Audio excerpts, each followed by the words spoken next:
Hello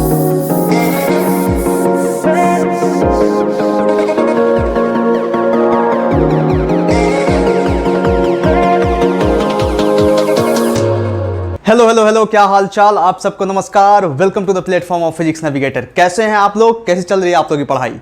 मैं उम्मीद करता हूं कि आप सब ठीक होंगे और आपकी पढ़ाई बहुत अच्छी चल रही होगी। तो चलिए शुरू करते हैं आज का क्लास, जहां पे हम लोग प्रीवियस क्लास को ही आगे बढ़ाने वाले हैं। मतलब आज जो हम लोग पढ़ने वाले हैं, पहले मैं आपको वो बताता हूँ। आज हम लोग पढ़ेंगे तो समझ लीजिए कुछ नहीं, बस पढ़ना थोड़ा सा है और सवाल जो है ना बहुत सारे करने हैं। तो सवाल के लिए आप लोग तैयार हो? कुर्सी की पेटी बांध लीजिए, आपके सामने बहुत सारा सवाल आने वाला है आज। ठीक है, तैयार हो ना? तैयार? अरे यार हो गए ही, क्योंकि इतना अच्छा तो आपको प्रीवियस में पढ़ा चुका हूँ। लेकिन एक बात पे ध्यान दो, आप लोग पहले अच्छे से रिवीजन करके आए होगे तभी इस क्लास को अटेंड करना। अगर नहीं रिवीजन करके आए होगे तो आज समझ लो कि दिमाग जो है ना आप लोग का घूमने लगेगा।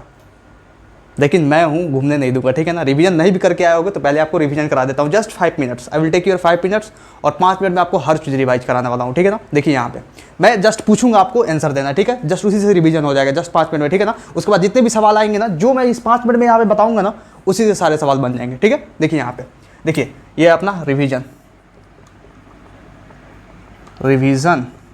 Of previous class. Just first ये है कि मैं आपसे पूछूं कि मान लो ये माइनस क्यू है, ये प्लस क्यू है, ठीक है ना। इसके बीच में डिस्टेंस जो है अपना 2a है। मैं आपसे पूछूं कि आप बताओ डाइपोल मोमेंट बताओ। डाइपोल मोमेंट किधर होगा? डाइपोल मोमेंट किधर होगा? बताओ जल्दी जल्दी फटाफट।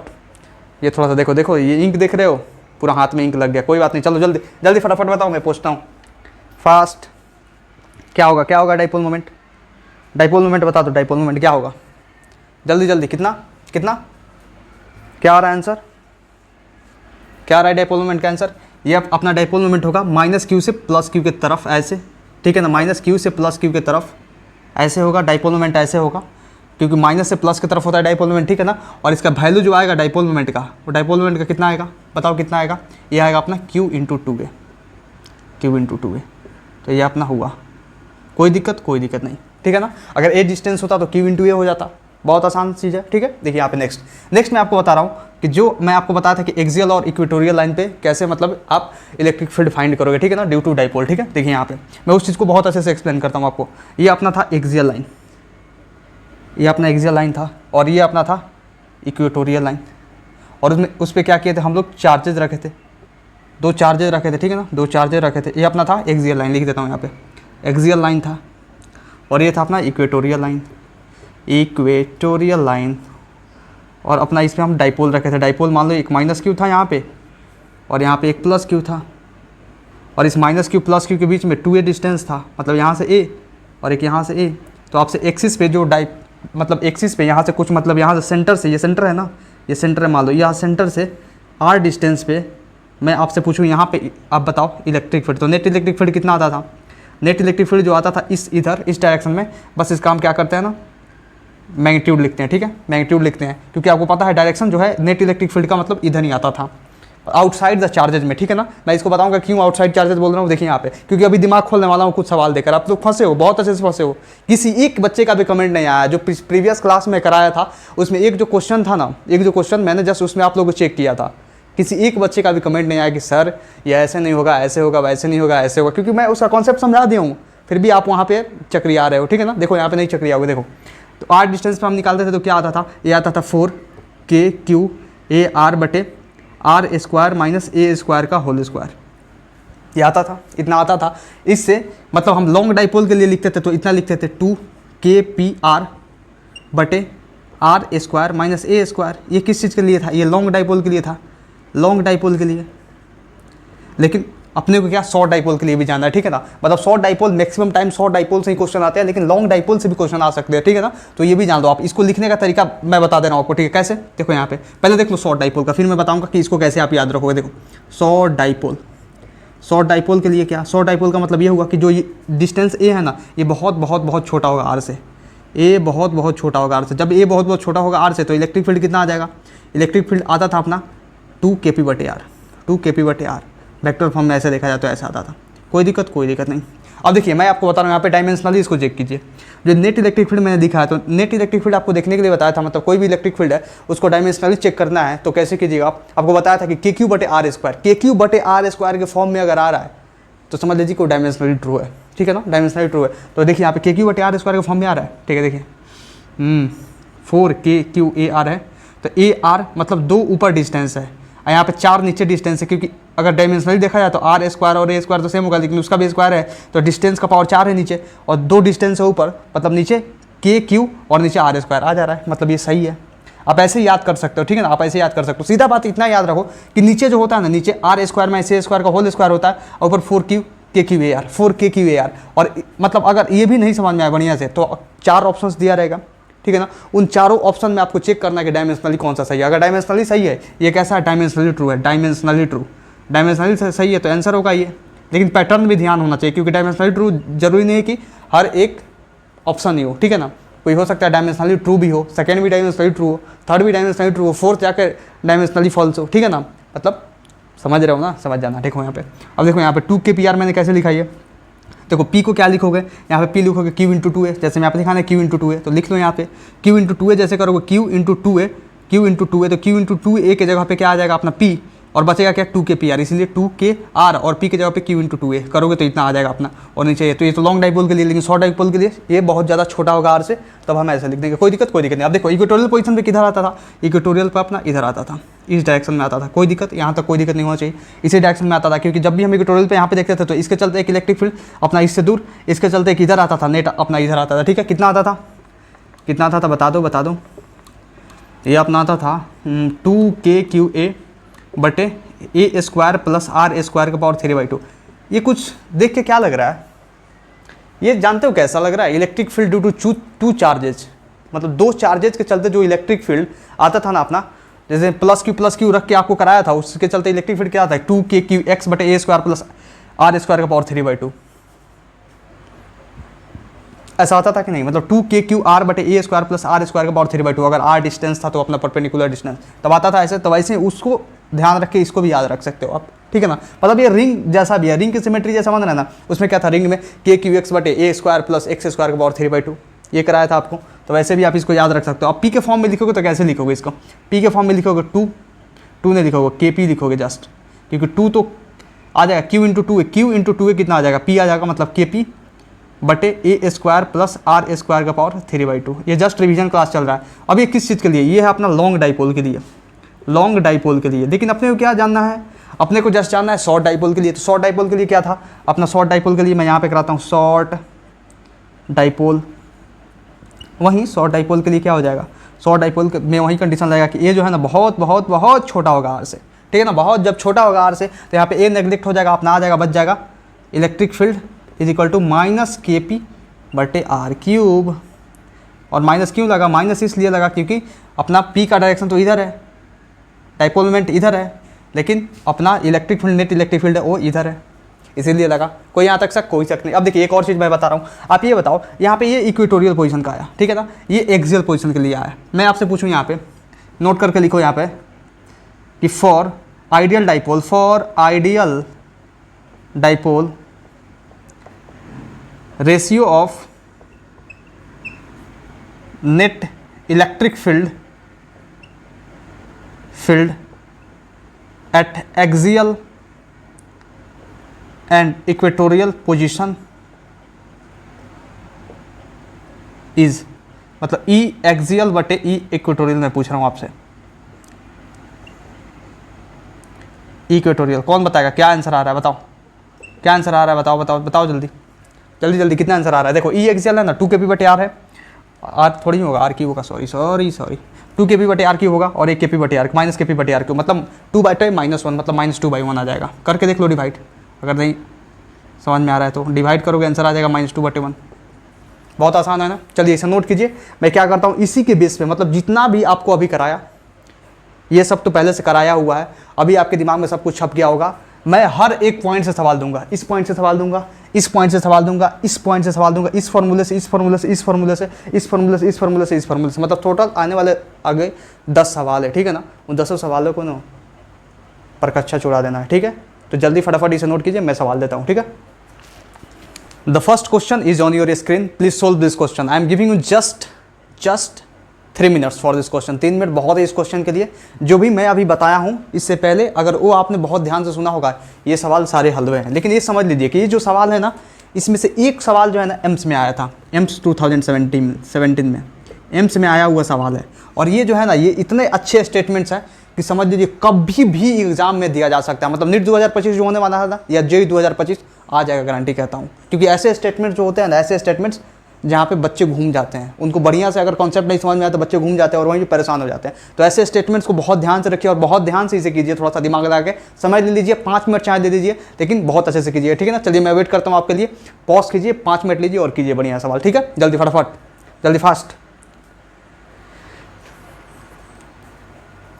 कर लिया आपने, कर दिया। मैं कराऊँ सोल्यूशन, कराऊँ ना। बहुत कैसा लगा करके? बहुत अच्छे सवाल है ना, बहुत अच्छे सवाल है। कल भी दिया था मैं सवाल ऐसा, लेकिन कल मैं देकर फंसाया था आपको। मैं बता रहा हूँ कहाँ पे फंसाया था, ठीक है ना। एक आंसर वहाँ पे फॉल्स होगा, लेकिन वहाँ पे मैंने ट्रू करा दिया था।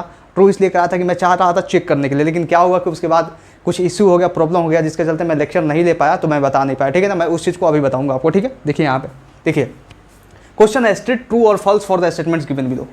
ट्रू और फॉल्स बताना है आपको। चलिए अब देखिए, ट्रू फॉल्स का सवाल तो है, लेकिन असर्शन रीजन में दिया जा सकता है, स्टेटमेंट वाइज में दिया जा सकता है।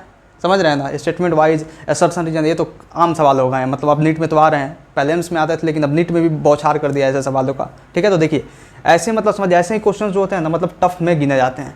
और यहाँ पे टफ कहाँ फंसोगे आप, मैं जानता हूँ फंसोगे कहाँ पे, मैं जानता हूँ। देखो यहाँ पे, चलिए मैं इसका सोल्यूशन करता हूँ। पहला स्टेटमेंट रीड कीजिए। पहला स्टेटमेंट क्या बोल रहा है? पहला स्टेटमेंट बोल रहा है electric field on the axis of dipole is always along the electric dipole moment. उससे पहले क्या करते हैं ना, हम डाइपोल को डिजाइन कर लेते हैं, फिर इलेक्ट्रिक फील्ड का मार्किंग कर लेते हैं इक्वेटोरियल और एक्सियल पोजीशन पे, ठीक है ना। तो वही वाले सवाल है, ठीक है। चलो यहाँ पे कर लेते हैं। ये देखो, ये माइनस क्यू, ये अपना माइनस क्यू, और ये अपना प्लस क्यू, ठीक है।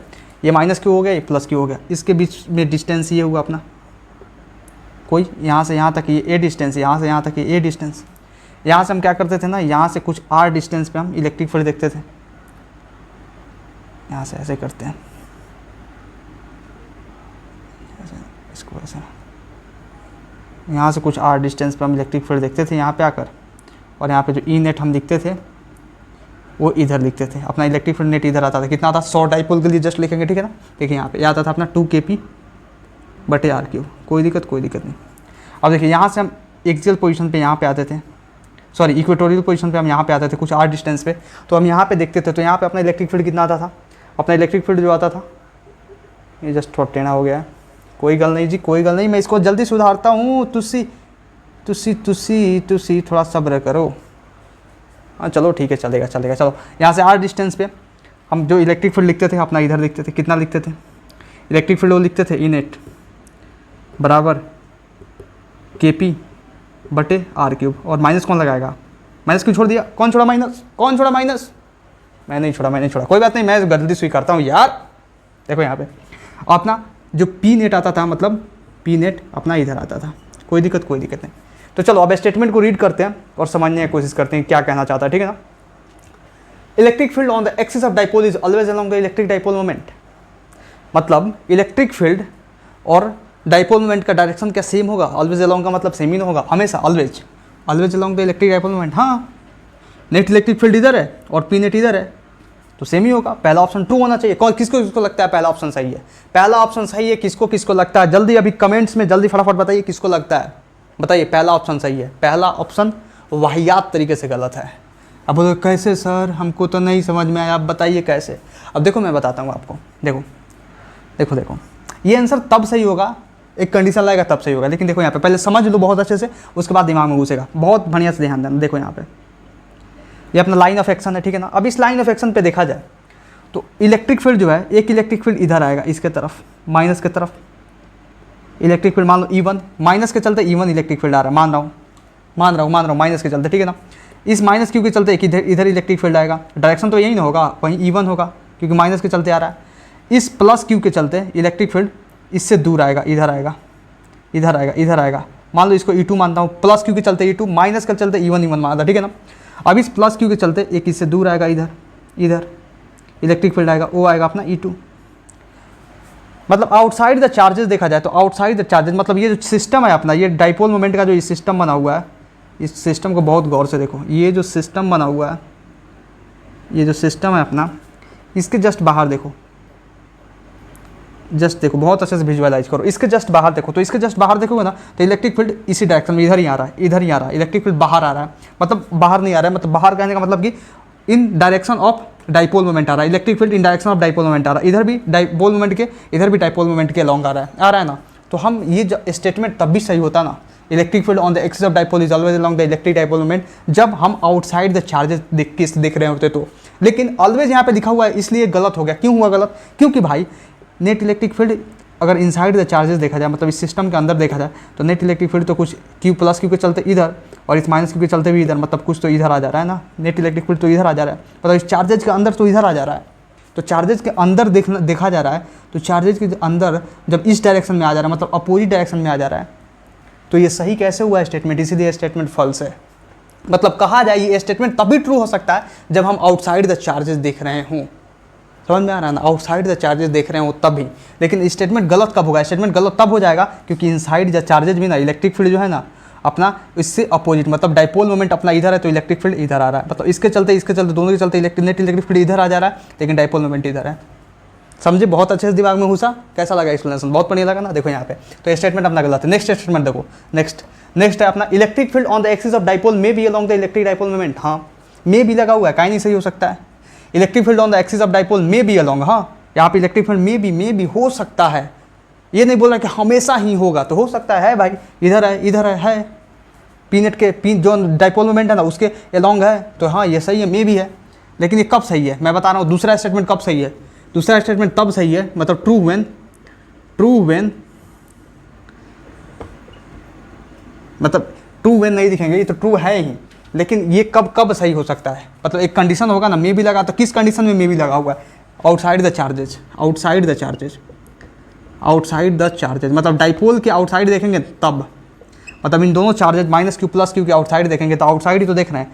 इलेक्ट्रिक फील्ड जो है, नेट इलेक्ट्रिक फील्ड इधर आ रहा है अपना, इलेक्ट्रिक फील्ड इससे इधर, ये पीनेट के लॉन्ग ही तो आ रहा है ना, पीनेट के लॉन्ग ही तो आ रहा है ना, आउटसाइड द चार्ज। अब देखो नेक्स्ट स्टेटमेंट, नेक्स्ट है electric field on the axis of dipole may be opposite to the electric dipole moment. हाँ, electric field on the axis of dipole may be opposite, देखो यहाँ पे मे be opposite है। E net किधर आ रहा है?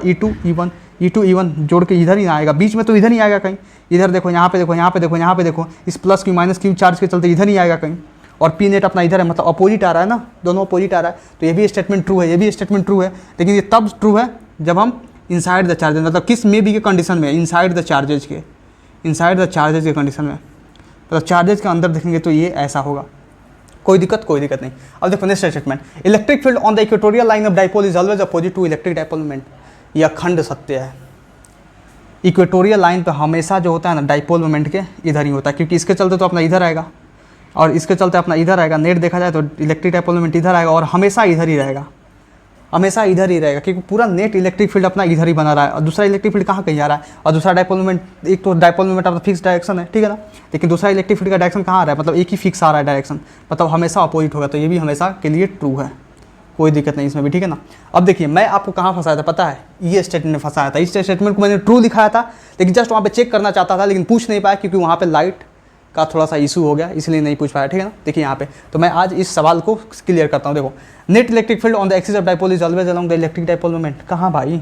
Net electric field देखा जाए तो बाहर देखा जाए आउटसाइड द चार्जेज, तो इसके चलते जो नेट इलेक्ट्रिक फील्ड इधर आ रहा है और इसके चलते नेट इलेक्ट्रिक फील्ड इधर आ रहा है, मतलब दोनों के चलते देखा जाए, दोनों चार्जेज के चलते, तो नेट किधर आ रहा है? इसी डायरेक्शन में आ रहा है, तब ये अलोंग है। लेकिन अगर इनसाइड द चार्जेस देखा जाए तो प्लस क्यू और माइनस क्यू के चलते जो इलेक्ट्रिक फील्ड आ रहा है ना, इस इधर आ रहा है, इसीलिए ये स्टेटमेंट अपना फॉल्स होगा, ये ट्रू नहीं होगा। आया समझ में? मतलब समझ लीजिए कि पहला ये स्टेटमेंट जो है ना वही स्टेटमेंट है, ये नंबर स्टेटमेंट। आपको समझ में आया? दिमाग में घुसा आपके? कोई दिक्कत हुआ? अगर इससे रिलेटेड कोई भी दिक्कत हो तो आप रिवाइंड करके फिर से वीडियो को देखिए, और फिर से नहीं समझ में आया तो कमेंट में कमेंट कर सकते हैं। मैं आपको फिर से जैसा मतलब हो सकता है ना, मतलब न्यूनतम से न्यूनतम, नीचे से नीचे माइनस में ले जाऊँगा। आपको समझ में आ रहा है ना? माइनस में जाऊँगा, माइनस में जाकर फिर से समझाऊंगा, ठीक है। कोई दिक्कत नहीं है। चलिए इसे नोट कीजिए जल्दी फटाफट, नेक्स्ट क्वेश्चन की तरफ मूव करते हैं। चलिए नेक्स्ट क्वेश्चन का सॉल्यूशन करते हैं। नेक्स्ट क्वेश्चन आपके स्क्रीन पे ये रहा, ठीक है ना। इसके लिए आपको पूरे 1 मिनट का समय दिया जा रहा है। बहुत आसान क्वेश्चन है, ठीक है। जल्दी फटाफट कर लीजिए इसे, जल्दी पॉज कीजिए, कर दीजिए फटाफट। कर लिया आपने? कर दिया पॉज करके? जल्दी जल्दी करो यार, कर लिया, हो गया सोल्यूशन। करूँ मैं, देखो आंसर मैच करना, देखो मैं समझा रहा हूँ इसी सवाल को। 2 charges plus 30 microcoulomb and minus 30 microcoulomb पर प्लेस 6 मीटर अपार्ट। ठीक है, चलिए करते हैं सॉल्यूशन। जो बोल रहा है उसको डायग्रामेटिक पहले रिप्रेजेंट करते हैं, ठीक है ना। डायग्रामेटिक रिप्रेजेंटेशन बहुत जरूरी है किसी भी चीज़ का। जब आप डायग्रामेटिकली रिप्रेजेंट कर दीजिएगा तो सवाल बहुत आसान हो जाता है, ठीक है ना। अब देखिए ये प्लेस्ड है अपना 30 मीटर अपार्ट, ये माइनस 30 माइक्रोकुलम है, ठीक है। 6 मीटर अपार्ट, चलिए 6 मीटर अपार्ट, ठीक है। बोल रहे find the ratio of magnitude of electric field at 0.4 metre from the centre of dipole on axial, अच्छा centre of dipole on axial in equatorial line respectively. हाँ, ये क्या करते हैं ना, -30 इधर ले लेते हैं, क्या दिक्कत है। -30 + 30 बोला थोड़ा है कि पहले -30 होगा, पहले +30 होगा, ऐसा तो कुछ नहीं बोला है, ठीक है ना। तो ले सकते हैं, क्या दिक्कत है। अपना 30 और -30 है, ठीक है ना अपना, क्योंकि इधर ही लेने में आसान रहेगा, इधर किधर लिखेंगे हम, जगह नहीं बन पाएगा, ठीक है ना। Find the ratio of magnitude of electric field at 0.4 metre from the centre of electric dipole on axial and equatorial line respectively. मतलब यहाँ से 4 मीटर, मतलब यहाँ से देखा जाए तो ये अपना 3 मीटर, और यहाँ से देखा जाए तो ये अपना 3 मीटर, ठीक है ना। और यहाँ से 4 मीटर के डिस्टेंस पे, 4 मीटर के डिस्टेंस पे एक्सियल लाइन पे जो इलेक्ट्रिक फील्ड आएगा, और जो इक्वेटोरियल लाइन पे यहाँ से 4 मीटर के डिस्टेंस पे जो इक्वेटोरियल लाइन पे इलेक्ट्रिक फील्ड आएगा अपना, इक्वेटोरियल आएगा, इधर आएगा अपना इक्वेटोरियल आएगा, इलेक्ट्रिक फील्ड इक्वेटोरियल पर, इसका रेशियो अपने को बताना है। अब कैसे बता सकते हैं, सीधी सी बात है, जो आसान है वो करो यार, सीधी सी बात है। क्या लिखोगे, ई एक्सियल लिखो पहले, ई एक्सियल क्या लिखोगे। अब चार्जेस के टर्म्स में दिया हुआ है, डाइपोल के तो टर्म्स में नहीं दिया हुआ है, डाइपोल के भी टर्म्स में और दिया नहीं दिया है तो आप निकाल सकते हो, डाल सकते हो, लेकिन जरूरी नहीं है उसका, ठीक है ना, क्योंकि वो लेंदी हो जाएगा बहुत ज़्यादा। मैं बताऊंगा कैसे लेंदी होगा, पहले चार्जेस के टर्म्स में लिखो।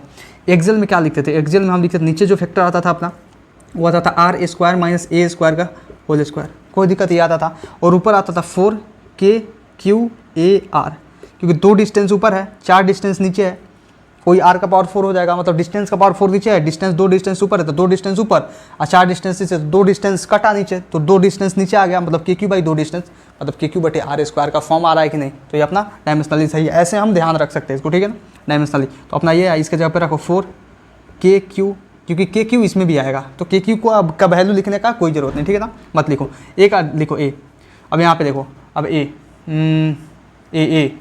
कितना है, ए अपना 3 मीटर है, 3 × 3 × r कितना है, 4 है, बटे r² - a² का whole square, r² - whole square, मतलब r अपना कितना है 4, a² - a कितना है 3 के स्क्वायर का होल स्क्वायर, ठीक है ना। अब देखो ई इक्वेटोरियल लिखेंगे, ई इक्वेटोरियल यहाँ से इक्वेटोरियल कितना आएगा 2kqa बटे, ये कैसा आता था, ये अपना 2 चार्जेस के चलते या इलेक्ट्रिक फील्ड बताया था ना, मतलब रिंग का इलेक्ट्रिक फील्ड कैसे निकालते थे वैसे आता था, ठीक है ना। ये आता था a² + r² का पावर 3/2 वैसे, ठीक है ना। डायमेंशनली भी चेक करो, वैसे भी सही होगा। कैसे देखो, a² + r², 2 से 2 कटा, मतलब डिस्टेंस का पावर 3, ऊपर एक डिस्टेंस, ऊपर एक डिस्टेंस, नीचे डिस्टेंस का पावर 3, तो ऊपर एक डिस्टेंस है तो नीचे कट जाएगा 1 से, तो मतलब डिस्टेंस का स्क्वायर नीचे आ जाएगा, मतलब kq/ डिस्टेंस का स्क्वायर, ये तो अपना इलेक्ट्रिक फील्ड देता ही है। ऐसे डायमेंशनली चेक कर सकते हो, ठीक है ना। देख रहे हो यूनिट डायमेंशन का कितना मतलब ज़रूरत यहाँ पे पड़ रहा है डायमेंशनली चेक करने के लिए कि कोई इक्वेशन डायमेंशनली करेक्ट है कि नहीं। इसीलिए मैं बोलता हूँ कि जो जान है ना, बेसिक मैथ्स वेक्टर तो है ही, लेकिन उसके बाद जो पहले जो 5 चैप्टर है, unit dimension, motion 1D, motion 2D, circular motion, LLM, ये सब जान है फिजिक्स का, ये सब अगर नहीं आता है तो दिक्कत होगा, ठीक है ना। देखो यहाँ पे 2kq ऐसे ही छोड़ देंगे हम, ठीक है ना, kq कॉमन है, कट जाएगा आकर। ए कितना दिया हुआ है, ए अपना 3, ए भी तो छोड़ सकते थे, लेकिन कोई बात नहीं, चलो डाल दिए तो डाल दिए। a² + r² नीचे है, ठीक है ना। अब a² + r² करते हैं, 3² + 4² का होल स्क्वायर नहीं, 3/2 हो जाएगा, नहीं है, ठीक है 3/2। अभी एक्सियल अपन ई इक्वेटोरियल करना है अपने को ना। अब क्या करते हैं, डिवाइड कर देते हैं ई एक्सियल अपन ई इक्वेटोरियल को, ई एक्सियल अपन ई इक्वेटोरियल। लेकिन एक काम करते हैं ना, पहले इसको सिंप्लीफाई कर देते हैं, यहीं पे सिंप्लीफाई करते हैं इसको, तब डिवाइड करेंगे, ठीक है, तो सही रहेगा। देखो यहाँ पे 4 × 16, 16 × 3 48 kq बटे, अब यहाँ पे हो जाएगा 4 × 16, 3 × 3 9, 16 में से 9 हो गया 7, 7 × 7 49, 49, वाह 48 kq/49, जब 4 × 16, 3 × 3 9, हाँ ठीक है चलो, 3 × 6, 6 kq बटे, ये आ जाएगा 3 × 3 9, 4 × 16, 16 9 25, 25 का पावर 3/2, तो 5 का स्क्वायर का पावर 3/2 है, 5 का स्क्वायर का पावर 3/2 है ना, 2 से 2 गया मतलब 125, नीचे 125, अपना नीचे आ जाएगा 125। अब ये कैसे हुआ, बहुत आसान है, कैलकुलेट करके देखो, बेसिक मैथ्स में पढ़ाया हूँ, ठीक है ना। आपने क्या करना है, इसको और इसको डिवाइड कर देना, मतलब ई एक्सियल अपन ई इक्वेटोरियल फाइंड करने के लिए ई एक्सियल अपॉन ई इक्वेटोरियल फाइंड करने के लिए जस्ट डिवाइड कर दो 48 बटे 49 इंटू, अब यहाँ पे ई 6 बटे 125 कर देंगे इक्वेटोरियल के लिए, 6 इंटू 125। अब कटाओ, यहाँ से आंसर आएगा, सही सी बात है। कटाओ कैसे होगा, 6 अट्ठे 48, 6 अट्ठे 48 हो गया ना, KQ से KQ। 125 गुना 8 कितना होता है, 125 गुना 8 पर 1000, 1000 बटे 49, मतलब ये आ गया अपना ई एक्सियल बटे ई इक्वेटोरियल 1000 बटे 49। अब तुम एक बात बताओ, अपना आंसर तो मिल गया 1000 बटे 49, मैथ्स भी कर लिए तुम। अब तुम ये नहीं पूछोगे सवाल कि सर आपने ये नहीं बताया कि आपने ये फॉर्मूला क्यों लगाया। आप धड़ाधड़ सवाल कराते गए, क्यों कराए सर, ये तो नाइंसाफ़ी है। आपको पहले ये बताना चाहिए कि इसमें फार्मूला क्यों लगाइए। ये फार्मूला इसलिए लगा ना, क्योंकि देखो हम वो फार्मूला कब लगाते थे, वो वाला जो फार्मूला था अपना कब लगाते थे, ये वाला फार्मूला शॉर्ट डाइपोल का जो फार्मूला था क्यों लगाते थे। शॉर्ट डाइपोल का फार्मूला हम तब लगाते थे, शॉर्ट डाइपोल का तब लगाते थे जब अपना जो डिस्टेंस है ना, ये डिस्टेंस बहुत बहुत छोटा होता था अपना आर से। ये डिस्टेंस जो है ना बहुत बहुत छोटा होता था, ये 3 मीटर, ये 4 से बहुत बहुत छोटा कहाँ है, ये तो कंपेरेबल डिस्टेंस है, 3 और 4 कंपेरेबल डिस्टेंस है। तो कहाँ से हम ये फार्मूला लगा दें यहाँ पे शॉर्ट डाइपोल का। शॉर्ट डाइपोल का फार्मूला क्यों लगाएं, यहाँ पे जो है ना ये कंपेरेबल डिस्टेंस है। कंपेरेबल जब भी डिस्टेंस होगा तो हम लॉन्ग डाइपोल का ही फार्मूला लगाएंगे। कोई दिक्कत है यहाँ पे, कोई दिक्कत नहीं, इसीलिए अपना ये लगा, ठीक है। चलिए मैं आपको आपके आत्मा के संतुष्टि के लिए एक शॉर्ट डाइपोल पे भी सवाल करा देता हूँ, सेम सवाल कराता हूँ। चलिए बस इसे नोट कीजिए आप, मैं इसे मिटाता हूँ, ठीक है ना। इसे नोट कीजिए, मैं मिटाता हूँ, इसे नोट कर लीजिए। कर लिया नोट आपने, देखिए मैं मिटाता हूँ इसे। तू इजाजत दे अगर तुझसे थोड़ा प्यार न करूं,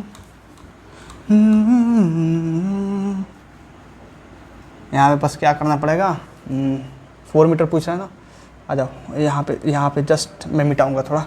अभी ऑप्शंस भी मिटाना पड़ेगा, दूसरा ऑप्शन देना पड़ेगा आपको, ठीक है ना। देखो यहाँ पे मैं लिखता हूँ 1296 समझ लो, चलो 6 दूसरा 16 टाइम्स, ठीक है। चलो ए नंबर में आ जाओ, 2:1, बी नंबर में आ जाओ -2:1, सी नंबर में आ जाओ 1:2, डी नंबर में आ जाओ 1:-2, 1:-2, 1:-2 मत लिखो, कन्फ्यूज भी तो करना है तुमको। 2:1 है ना, 2:3। चलो आंसर बता दो, जल्दी जल्दी फटाफट आंसर बता दो। सवाल देख दो, सवाल पढ़ लो बहुत अच्छे से। 2 charges +3 microcoulomb and -30 microcoulomb are placed 6 metre apart. बस यहाँ पे जो सवाल में मैंने दिया था 4 मीटर, वहाँ से 1296 कर दिया। मतलब क्या हुआ, मतलब ये हुआ कि भाई -13 माइक्रोकूलम ये सॉल्यूशन, और यहाँ से जो डिस्टेंस अपना ये हम लिए थे, ये डिस्टेंस बहुत ज़्यादा है। 12 कितना है ये डिस्टेंस, अरे ये 1296 नहीं, ये तो 6 मीटर ही है, 6 मीटर है, और ये +30 माइक्रोकूलम है, ठीक है ना। ये +30 माइक्रोकूलम है, और यहाँ से हम क्या करते हैं ना, यहाँ से 1296 मतलब समझ 1296 मतलब यहाँ पे बहुत ज़्यादा डिस्टेंस है भाई। 1296 मीटर पे जाके देखना है हमको, 1296 मीटर लिख देते हैं भाई, मीटर लगा लेना, मीटर, ठीक है ना, 1296 मीटर। अब यहाँ से इलेक्ट्रिक फील्ड अपने को एक्सियल डिस्टेंस और इक्वेटोरियल डिस्टेंस, मतलब यहाँ से बहुत बहुत बहुत बहुत दूर 1296 मीटर पर, जहाँ पे ई इक्वेटोरियल देखना है अपने को, ई इक्वेटोरियल, समझ रहे हो ना। तब इसका रेशियो अपने को जाकर निकालना है। तो आप एक बात बताओ भाई, यहाँ पे जो ए है ना, ए कितना आया 3 मीटर, और जो ए है ये बहुत बहुत बहुत बहुत बहुत बहुत बहुत बहुत बहुत बहुत बहुत बहुत, अरे इतना बहुत छोटा है ना भाई ये आर से, ये आर है 1296 मीटर, मतलब ए जो है ना ये कितना टाइम्स लेस आपको पता है, ए इज़ 216 टाइम्स लेस। अब डिवाइड करो इससे और इसका, आपको पता चलेगा 216 गुना ज़्यादा है, मतलब A is 216 times less than R. R से 216 गुना कम है, मतलब ये डिस्टेंस बहुत छोटा हुआ कि नहीं। या जब ये डिस्टेंस बहुत ज़्यादा छोटा हुआ तो हम यहाँ पे क्या करेंगे, शॉर्ट डाइपोल। मतलब ये किस चीज़ का केस है, ये शॉर्ट डाइपोल का केस है। जब भी ये शॉर्ट डाइपोल का केस हो, शॉर्ट डाइपोल का केस हो, तो हम यहाँ पे क्या करेंगे, यहाँ पे यूज कर देंगे अपना वो शॉर्ट वाला काम। शॉर्ट वाला काम मतलब शॉर्ट वाला ई इक्वेटोरियल एक्सियल, पहले एक्सियल लिखना है ना, ई एक्सियल बट ई इक्वेटोरियल सीधा फॉर्मूला लगाओ, आंसर लाओ। ये क्या क्या आता था, ई एक्सेल कितना आता था। अब ई एक्सेल में अपने को मैग्नीट्यूड जस्ट देखना है, देख लो यहाँ पे मैग्नीट्यूड लिखा हुआ, उसमें जस्ट मैंने मैग्नीट्यूड देखा था, वहाँ पर मैंने डायरेक्शन नहीं देखा था, ठीक है ना। तो यहाँ पे जस्ट मैग्नीट्यूड मैं पूछा हूँ, क्या पूछा हूँ यहाँ पे देख लो, मैग्नीट्यूड यहाँ पे लिखा हूँ ना, मैग्नीट्यूड तो मैग्नीट्यूड पे बस देखना है, ठीक है। तो ई एक्सेल अपन ई इक्वेटोरियल कितना आ जाएगा, ई एक्सेल का फॉर्मूला होता है 2kp/r³, ठीक है ना, इनटू या अपना ई इक्वेटोरियल का आता है kp/r³। कोई दिक्कत नहीं, r³ से r³ kp से kp, मतलब 2:1 अपना आंसर आया। बताओ यहाँ तक कोई दिक्कत। लेकिन अगर देख लो यहाँ पे अगर मैं अगर मैग्नीट्यूड नहीं पूछा होता, मतलब सिर्फ ऐसे पूछा होता, आप मैग्नीट्यूड मत बताओ, आप ऐसे बताओ इक्वेटोरियल, तो आप जानते हो आंसर देखते -2:1, ये आंसर आता आपका। करके देख लो यहाँ पे, क्योंकि यहाँ पे माइनस भी लगाना पड़ा, -kp/r³ करना पड़ता, तो -2:1 आंसर आता अपना, ठीक है ना। चलिए इसे नोट कीजिए जल्दी, मैं नेक्स्ट क्वेश्चन कराता हूँ, अच्छे से समझ में आया, जल्दी फटाफट। Now look at this question, जो नेक्स्ट क्वेश्चन है अपना बहुत अच्छा क्वेश्चन है, ये आपका दिमाग खोल के रखने वाला है क्वेश्चन। ये दोनों क्वेश्चन कीजिए, बहुत अच्छा क्वेश्चन है, ठीक है ना। चलिए आपको मिलता है पूरा 2 मिनट का समय दोनों क्वेश्चन के लिए, जल्दी फटाफट पॉज करके सोच लीजिएगा तो अच्छा रहेगा, ठीक है ना। क्योंकि अगर आपसे नहीं हुआ तो मैं हूँ कराने के लिए, बहुत अच्छे से कराऊंगा, बहुत अच्छे से सिखाऊंगा, घबराइएगा मत, बस सोचने की कोशिश कीजिए कि यहाँ पे कहना क्या चाहता है, ठीक है ना। नेट इलेक्ट्रिक फील्ड आपको फाइंड करना है दोनों क्वेश्चन में, ठीक है। जल्दी फटाफट कीजिए, जल्दी 2 मिनट का समय मिलता है आपको, 2 मिनट का क्वेश्चन देखिए, क्वेश्चन को बहुत अच्छे से पढ़िए, क्वेश्चन को समझने का कोशिश कीजिए। अगर नहीं हुआ तो कोई बात नहीं, एटलीस्ट समझने की कोशिश कीजिएगा तो सही रहेगा आपके लिए, ठीक है ना। Net electric field O point पे आपको फाइंड करना है। और अपना डाइपोल मैंने दिया हुआ है, डाइपोल क्या है, डाइपोल अपना ये है, डाइपोल ये है। मतलब ऐसे दिखाने का मतलब एरो क्या हुआ, ऐसे दिखाने का मतलब एरो ये हुआ कि माइनस इधर है प्लस इधर है, ऐसे एरो का मतलब माइनस इधर है प्लस इधर है, ठीक है ना। ऐसे एरो का मतलब माइनस इधर प्लस इधर, माइनस इधर प्लस इधर। एरो से आपको बताया था कि डायरेक्शन आपको समझाया था, डायरेक्शन बहुत अच्छे से समझाया हूँ, तो इसमें फंसेगा नहीं। हो गया, कर लिया सोल्यूशन, पॉज करके कर दिया सोल्यूशन। मैं कराऊँ, देखिए मैं सोचने समझने की शक्ति आपको आपके दिमाग में पैदा करता हूँ। अब कैसे होगा इसका सोल्यूशन, देखिए। अब आप सोचिएगा सर इसमें हम कौन सा फॉर्मूला लगाएं, आइडियल डाइपोल का लगाएं कि लॉन्ग डाइपोल का लगाएं, इसमें तो आप फंस सकते हैं। लेकिन देखिए आपको मैं बता दूं ना कि जब कुछ भी ना दिया रहा है, बाय डिफ़ॉल्ट आपको नोट कर दीजिए कि बाय डिफ़ॉल्ट आपको जो है ना, बाय डिफ़ॉल्ट जब कुछ भी ना दिया जाए, तो आपको समझना है, लिख दे रहा हूँ, जब कुछ भी ना बोला जाए कि लॉन्ग डाइपोल है कि शॉर्ट डाइपोल है, कुछ भी ना बोला जाए तो आइडियल डाइपोल मान के सोल्व करना है, आइडियल डाइपोल मानकर सोल्व करना है, मानकर सोल्व करना है, आइडियल डाइपोल मानकर सोल्व करना है। जब कुछ भी ना बोला जाए तब आइडियल डाइपोल आपको मानकर सोल्व करना है। चलिए इसे नोट कर लीजिए, मैं इसे मिटाता हूँ क्योंकि यहाँ पे सॉल्यूशन कराऊंगा, ज़्यादा स्पेस नहीं है, ठीक है ना। कर लिया नोट इसे, जब कुछ भी ना बोला जाए तो आपको आइडियल डाइपोल मान के सोल्व करना है। मतलब यहाँ पर कुछ नहीं बोला गया कि आइडियल डाइपोल है कि क्या है, तो आप आइडियल डाइपोल मान लीजिए भाई, ठीक है ना। क्योंकि आप लॉन्ग डाइपोल मान लीजिएगा तो आर किधर है, ए किधर है, क्या डालिएगा आप, नहीं डाल सकते कुछ भी, ठीक है ना। इसलिए आपको आइडियल डाइपोल मान के चलना पड़ेगा, ठीक है ना। चलिए सॉल्यूशन मैं करता हूँ। अब देखिए मैं आपसे इलेक्ट्रिक फील्ड यहाँ पे पूछ रहा हूँ और अपना ऐसे जो है ना डाइपोल मोमेंट का डायरेक्शन ऐसे है, डाइपोल मोमेंट का डायरेक्शन ऐसे है, लेकिन इलेक्ट्रिक फील्ड यहाँ पे निकालना है, ठीक है। बहुत गौर से देखिएगा। तो इलेक्ट्रिक फील्ड जब अपने को यहाँ पे इस पॉइंट पे निकालना है, इसी पॉइंट पे, तो ये जो डाइपोल है इस डायरेक्शन में डाइपोल है अपना, ये डाइपोल है, और इससे जो हम ये डिस्टेंस देख रहे हैं, ये डिस्टेंस, ये तो परपेंडिकुलर डिस्टेंस है, मतलब ये तो इक्वेटोरियल लाइन बन रहा है ना। यहाँ पे माइनस चार्ज, यहाँ पे प्लस चार्ज, और यहाँ से ऐसे देखते हैं तो ये तो इक्वेटोरियल हुआ। मतलब इक्वेटोरियल पे देखा जाए तो इक्वेटोरियल पे आपको पता है कि जो इलेक्ट्रिक फील्ड का डायरेक्शन होता है वो अपोजिट टू सुनाई नहीं दे रहा, अपोजिट टू डाइपोल मोमेंट होता है। तो डाइपोल मोमेंट का डायरेक्शन इधर है तो अपना इलेक्ट्रिक फील्ड का डायरेक्शन इधर हो जाएगा। और कितना हो जाएगा बताओ, कितना हो जाएगा बताओ कितना हो जाएगा। इसको यहीं पे करते हैं, बन जाएगा, इसको यहाँ पे करते हैं, कितना हो जाएगा इलेक्ट्रिक फील्ड का डायरेक्शन बताओ, कितना इलेक्ट्रिक फील्ड का डायरेक्शन तो ये हुआ, मतलब इलेक्ट्रिक फील्ड का वैल्यू कितना हो जाएगा, ये हो जाएगा 2kp/r³। सच में 2kp/r³? अरे नहीं यार, वो एक्सियल के लिए होता है, अपना इक्वेटोरियल देखना है, यहाँ पे देखना है, इसका मतलब ये एक्सियल नहीं है भाई, ये इक्वेटोरियल पोजीशन ही है, इसके रेस्पेक्ट में ये इक्वेटोरियल है, इसके रेस्पेक्ट में ये इक्वेटोरियल होगा यहाँ पे। क्यों? क्योंकि ये इससे परपेंडिकुलर डिस्टेंस है, ये पहचानना सीखो बहुत अच्छे से।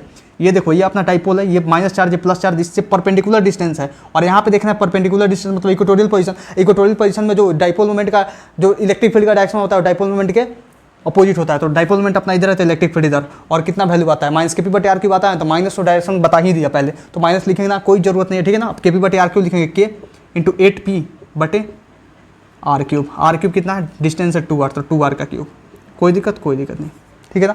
अब देखिए, अब यहाँ पे हम एक इलेक्ट्रिक फील्ड निकालेंगे, ये E1 हुआ, ये मान लो E2 हुआ, ठीक है ना। E2 किसके चलता है, इसके चलते, ठीक है ना।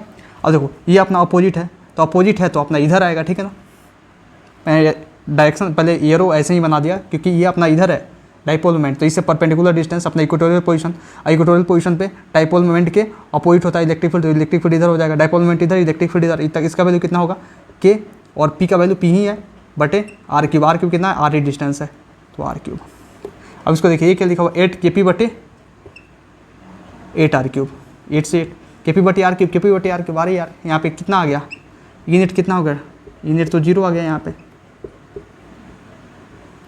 नेट इलेक्ट्रिक फील्ड 0 आ गया क्योंकि KP बटे R क्यूब ऊपर भी है, KP बटे R क्यूब नीचे भी है। ये तो बहुत आसान था, जिसका आप क्या बोले। अब देखिए बी नंबर का सोल्यूशन किया जाता है। बी के सोल्यूशन में सेम वही करना है, सीधी सी बात है। यहाँ पे अपना इक्वेटोरियल पोजीशन आया था यहाँ पे एक्सियल पोजीशन आएगा। अब कैसे आएगा देखिए, यहाँ से 8P है इधर है, तो 8P है इधर है, तो ये अपना माइनस है, ये प्लस है, और इसी डिस्टेंस पर हम इधर ही देख रहे हैं, माइनस प्लस मतलब डाइपोल इधर और इधर ही देख रहे हैं, मतलब ये तो एक्सियल पोजीशन आ गया। यहाँ पे माइनस, यहाँ प्लस, और हम इधर ही देख रहे हैं, तो ये भी तो एक्सियल पोजीशन आ गया, मतलब एक्सियल पोजीशन पे ही, इसी पोजीशन पे सारा खेल हो रहा है। यहाँ पे ऐसे था, हम ऐसे देखते थे इलेक्ट्रिक फील्ड, लेकिन यहाँ पे ऐसे है और इसी पे हम देखना चाहते हैं इलेक्ट्रिक फील्ड, ठीक है ना। तो यहाँ पे क्या है, ये तो एक्सियल पोजीशन, मतलब यहाँ पे 2 KP बटे R क्यूब वाला फॉर्मूला यूज होगा। तो कर दो इस डायरेक्शन में, तो इसी सेमी डायरेक्शन में, आउटसाइड द चार्ज, सीधी बात है, ये आउटसाइड द चार्ज ही है यहाँ पे, तो सेमी डायरेक्शन में इधर ही होगा। कितना होगा बताओ, इसके चलते अगर E1 आता है तो E1 कितना होगा, E1 आएगा 2K इंटू 8P बटे 2R क्यूब, क्योंकि 2R डिस्टेंस है और 8P क्या है, P का वैल्यू है, P का डाइपोल मोमेंट का वैल्यू कितना है, 8P है, सीधी सी बात है, ठीक है ना। अब देखो E2 कितना आएगा, अब इसके इधर आएगा। अब क्यों आएगा E2 इधर, बताओ सर E2 क्यों आएगा, क्योंकि डाइपोल मोमेंट के लॉन्ग ही होगा। एक्सियल क्या बात होता है, एक्सियल में आपको सवाल सोल्व करते समय यहाँ पे देखिए, जो मैंने सवाल इससे पहले पाँचों जो थ्योरेटिकल सवाल कराया था आपको, तो बस वो थ्योरी में के लिए है सही, ठीक है ना। लेकिन 99.9% केस में जब सवाल आता है ना, तो आप डाइपोल मोमेंट के लॉन्ग ही लेंगे, ठीक है ना। न्यूमेरिकली मतलब न्यूमेरिकल सोल्व करने के लिए ऑलवेज आपको अलॉन्ग ही लेना है एक्सियल लाइन पे, ठीक है ना, अलॉन्ग ही लेना है। लेकिन थ्योरेटिकली अगर आए तो ऑलवेज अलॉन्ग बोले तो वो गलत होगा, क्योंकि मे बी अलॉन्ग बोले तो वो सही होगा, आउटसाइड द चार्जेज बोले और अलॉन्ग बोले तब सही होगा, ठीक है ना। देखिए यहाँ पे तो E2 कितना हो गया, E2 अपना 2KP बटे R है तो R क्यूब, कोई दिक्कत नहीं। अब देखिए E1 E2 है, सीधी सी बात है। अब देखिए ये कितना है, 8 दूना 16, ये हो गया E2, ये कितना हो जाएगा, E1 बराबर 16 KP बटे 8 R क्यूब, 8 दूना 16। अरे यार ये भी तो 2 KP बटे R क्यूब, ये भी 2 KP बटे R क्यूब, डायरेक्शन अपोजिट। यहाँ पर भी नेट इलेक्ट्रिक फील्ड 0, क्या पिटम बना है भाई, नेट इलेक्ट्रिक फील्ड यहाँ पर भी 0। कितना आसान है यार। एक और सवाल दूँ, चलो एक और सवाल देता हूँ, आ जाओ इसे करो, इस क्वेश्चन को करो। C नंबर सवाल, मान लो मैं क्या करता हूँ ना, 2 डाइपोल देता हूँ ऐसे और ऐसे, एक P डाइपोल है, ये भी P डाइपोल है। मैं आपसे इस R डिस्टेंस पे यहाँ पे पूछता हूँ नेट इलेक्ट्रिक फील्ड बताओ, नेट इलेक्ट्रिक फील्ड बताओ, नेट इलेक्ट्रिक। बहुत अच्छा क्वेश्चन है, बहुत अच्छा क्वेश्चन है। यहाँ से 45 डिग्री पर, चलो जल्दी फटाफट 45 डिग्री पर नेट इलेक्ट्रिक फील्ड बताओ। तो आप जानते हो यहाँ पे क्या करोगे, सोच लो पहले, सोच लो। मैं ही क्यों कराऊँ, जब आपको सोचने के लिए तो मैं क्यों कराऊँ, आप पहले सोच लो एक बार कैसे होगा इसका आंसर, कैसे निकालोगे। हो गया, सोच लिया, सोच लिया। देखो मैं कराता हूँ, सोच लिया तो सही बात है, क्या दिक्कत है। देखो यहाँ पे क्या करेंगे ना, यहाँ पे दिमाग लगाएंगे। यहाँ पे P है, इसका एक इधर कर लेंगे, सीधी सी बात है। कितना आ जाएगा, √2P। क्यों आएगा √2P, क्योंकि ये दोनों P जो है ना, ये भी यहाँ से अगर 45 बना रहा है तो यहाँ पे 45 डिग्री बनाया, 90 डिग्री पे, सीधी सी बात है, ठीक है ना। अब यहाँ से 45 डिग्री बनाया और ये P है, सीधी सी बात है, ठीक है ना, P है। और बोथ देखा जाए तो दोनों के बीच में, दोनों P के बीच में 90 डिग्री का एंगल, तो रिजल्टेंट अपना कितना आएगा, रिजल्टेंट दोनों बीच में आएगा और √2P आएगा, ठीक है ना। तो √2P हम दे दिया, ठीक है ना। अब √2P इधर ही है और इनेट इधर ही निकालना है। √2P इधर ही है, मतलब जो डाइपोल मोमेंट है ना इसी डायरेक्शन में, इलेक्ट्रिक फील्ड इधर ही निकालना है। डाइपोल मोमेंट इधर इसी डायरेक्शन में, इलेक्ट्रिक फील्ड इधर ही निकालना है। मतलब ये एक्सियल का केस बन गया। ये कौन सा केस बन गया, केस ऑफ एक्सियल का केस बन गया। लेकिन अगर आप पहले इसका निकालते हैं यहाँ पे, फिर इसका निकालता है यहाँ पे, बताओ कितना ज़्यादा लेंदी हो जाता। लेकिन मैंने आसान कर दिया, इसको जैसे डायरेक्ट ऐसे कर दिया, ठीक है ना। ये समझ लीजिए कि ये जो सवाल है ना बहुत ज़्यादा इंपॉर्टेंट है, कभी भी ये आपके एग्जाम में पूछा जा सकता है। ऐसे घुमावदार सवाल है, जेई में तो आ जाएगा पक्का। और जेई में आता भी है, एडवांस में ऐसा सवाल आता भी है, नीट लेवल का ये सब सवाल है, ठीक है ना। ये एडवांस में ऐसा आता भी है, ठीक है। देखो यहाँ पे तो यूनिट कितना हो जाएगा एक्सेल पे। अब एक्सेल पे हम क्या लिखते हैं भाई, एक्सेल के लिखते हैं 2 KP बटे R cube, 2 K into P है √2P बटे आर क्यूब, आर डिस्टेंस ही है यहाँ का, मतलब यह आ जाएगा तुरु KP बटे आर क्यूब। बहुत आसान, बहुत आसान, बहुत उम्दा। आया समझ में आपको? चलिए इसे नोट कीजिए, मैं नेक्स्ट क्वेश्चन कराता हूँ, ठीक है। बहुत अच्छा क्वेश्चन है नेक्स्ट आने वाला, जल्दी फटाफट नोट कीजिए इसे पहले। मोहब्बत की ये इंतहा हो गई कि मस्ती में तुमको खुदा कह गया, जमाना ये इंसाफ करता रहे, न जाने मैं तुमको क्या कह गया। नेक्स्ट क्वेश्चन अपना जो है ना बहुत तगड़ा है, बहुत बवाल क्वेश्चन है। और ये क्वेश्चन आप बोर्ड पे देख रहे हैं, ये क्वेश्चन IIT एडवांस का क्वेश्चन है। और ये जो क्वेश्चन कर देगा समझ लो कि मज़ा आ जाएगा। और गारंटी कहता हूँ आप ये कर दोगे। क्यों कर दोगे, मैं बता रहा हूँ ना क्यों कर दोगे। ये क्वेश्चन अपना IIT एडवांस का क्वेश्चन है। बताओ भाई, IIT एडवांस का क्वेश्चन तुम लोग कर रहे हो, ठीक है ना। देखो नीट वाले अगर कर ले रहे हैं तो समझ लो बहुत अच्छी बात है। जेई मेंस वाले कर ले रहे हैं तो उनके लिए तो बहुत मतलब उंगली भर का खेल है। मतलब हर एक टाइप का क्वेश्चन आपके लिए मैं लाया हूँ, कोई क्वेश्चन नहीं छूटेगा, ठीक है ना। देखो यहाँ पे नीट वालों के लिए समझ लो कि नीट वालों के लिए ये मतलब बहुत कम चांस है कि ये सवाल आए, लेकिन आ सकता है क्योंकि इसका कॉन्सेप्ट बहुत सिंपल है, ठीक है ना। देखो कैसे है, देखो अब इसका सोल्यूशन मैं कराता हूँ। देखो एक बार सोच सकते हो तो सोच लो, लेकर एक मिनट सोच लो, अगर हो सकता है तो पॉज करके सोल्व करता, नहीं तो मैं कराने जा रहा हूँ, ठीक है। मैं कराऊँ, देखो मैं करा देता हूँ। देखो आप क्या कर सकते हो ना, ये 8P ऐसे दिया हुआ, एंगल पे दिया हुआ, एंगल पे दिया हुआ, अपने को इलेक्ट्रिक फील्ड ऐसे निकालना है। उसमें क्या देता था, इधर अपने को इस डायरेक्शन में देता था, इस डायरेक्शन में देता था, यही डायरेक्शन में देता था। लेकिन यहाँ पे क्या करते हैं, कुछ एंगल पे दे दिया है, तो हम क्या करेंगे ना, यहाँ पे दिमाग लगाएंगे। दिमाग क्या, कंपोनेंट लेने आता है भाई। Dipole moment is vector quantity and I can take component of vector quantity, I know, सही सी बात है। तो करो यहाँ पे, लो यहाँ पे आ जाएगा अपना 8P cos थीटा, क्या दिक्कत है। और इधर आ जाएगा अपना 8P sin थीटा, इधर आ जाएगा अपना P cos थीटा, इधर आ जाएगा अपना P sin थीटा। जा ये तो सवाल सर बहुत ज़्यादा हलवा हो गया सर, ये देखने में लग रहा था बहुत टफ है सवाल, ये तो बहुत ज़्यादा हलवा हो गया। आपको नहीं कराया हूँ, इससे ऐसा वाला कराया हूँ, फिर ऐसा वाला भी कराया हूँ, ऐसा वाला भी कराया हूँ, फिर ऐसा वाला भी कराया हूँ।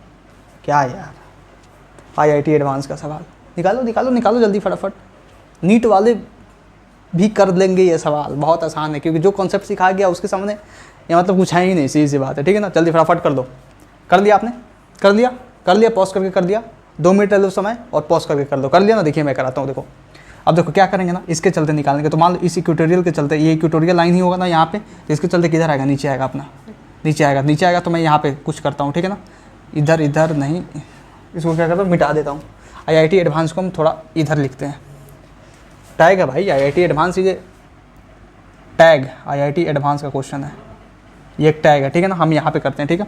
तो इससे अपना आएगा इधर, अब ये आएगा कितना, अब ये आएगा अपना, अब इक्वेटोरियल लाइन पे KP बटे आर क्यूब होता है ना, तो K इंटू P कितना है, 8P sin थीटा बटे आर क्यूब। आर कितना है, 2R का क्यूब, 2R का क्यूब। कोई दिक्कत, मतलब कोई दिक्कत नहीं। देखिए यहाँ पे नेक्स्ट, अब इसके चलते हमने निकाल दिया। अब क्या करते हैं ना, अब इक्वेटोरियल वाला ही पहले देख लेते हैं, अब इसके चलते देख लेते हैं। इसके चलते देखेंगे तो इस अपोजिट डायरेक्शन में आएगा अपना, इधर आएगा, और वो कितना आएगा, KP sin थीटा, मतलब KP बटे आर क्यूब आता है ना, तो P कितना है, P sin थीटा है, तो KP sin थीटा बटे आर क्यूब है, ठीक है।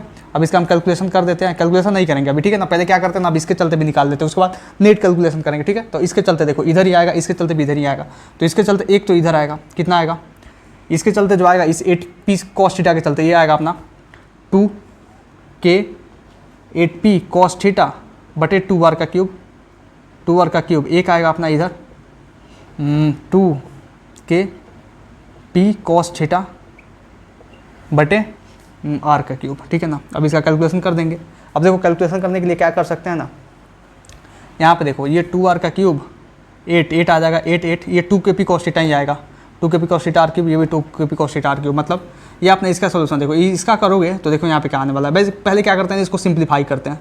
ऊपर कितना है देखो, KP sin थीटा बटे आर क्यूब, नीचे कितना है, नीचे अपना 8KP sin थीटा बटे 8R क्यूब, मतलब 8 से 8 KP sin theta R cube, KP sin theta R cube. ये तो भाई कट गया यार, खत्म, इसका खेल खत्म। इस बात मतलब परपेंडिकुलर डिस्टेंस में कुछ नहीं, मतलब जो भी बच रहा है एक्स एक्सिस में बच रहा है इधर। तो नेट कितना हो जाएगा, नेट इधर नेट कितना हो जाएगा, नेट देखें तो यहाँ पे देखो, ये जो है ना, इसको जब निकालोगे तो 8r³ हो जाएगा। तो 8 से 8 कटेगा, मतलब 2kp cos थीटा बटे r³ आ जाएगा। मतलब 2kp cos थीटा बटे r³, और ये पहले से इसी डायरेक्शन में 2kp cos थीटा बटे r³, cos थीटा बटे r³। ये अपना आ जाएगा 4kp cos थीटा बटे r³।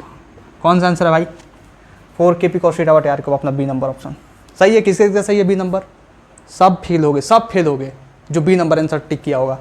आंसर नंबर सी सही है, बी और सी दोनों सही है।